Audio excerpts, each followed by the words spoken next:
5 Medical University of South Carolina employees off the job, refusing to get the COVID-19 vaccine, but other area hospitals not planning to follow in that direction. News 2's Forrest Tucker joins us live from the Medical University. And Forrest, you heard from Roper St. Francis Hospital about their policy when it comes to vaccinated employees.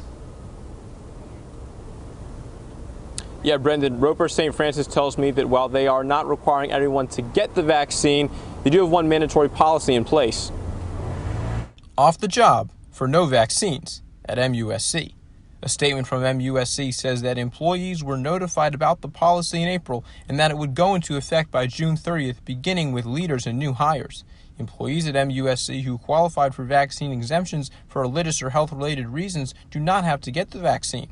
A local attorney I spoke to says that since South Carolina is an employment at will state, meaning that they can make anything a condition of employment, MUSC is within their right to have this policy. He told me that there's not much those who are fired can do to appeal. Well, and since they're a government employee, there's a grievance process, but they wouldn't get a judge and a jury and that type thing. It'd just go through an administrative process.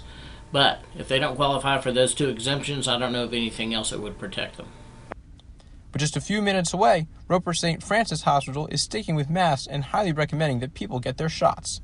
If you're going to work in an environment where COVID patients are going to come in, I think it makes sense to protect oneself, protect each other, and masks make sense. If we get the vaccination rate up, that changes the story. Dr. Oliveros says they're still fighting the virus as the unvaccinated people get sick. Right now, with variants, we are seeing an increase. I mean, positivity rates of testing are going up. You know, we're seeing more patients who are COVID positive in the ICU in the hospital. They're coming into the emergency departments. And now, medical leaders are urging people to get their doses by making things simpler for those who need it. Our way of promoting this is to make sure that the vaccine is available, it's easy, and make sure that teammates understand the importance of it. And at this point, besides that, we're not really changing our operating procedures. Now, I also heard from leaders at Trident Health who say about 70% of their staff is vaccinated. Trident Health has also not announced any terminations or policies related to mandatory vaccines. Reporting live in downtown Charleston, I'm Forrest Tucker. Count on 2.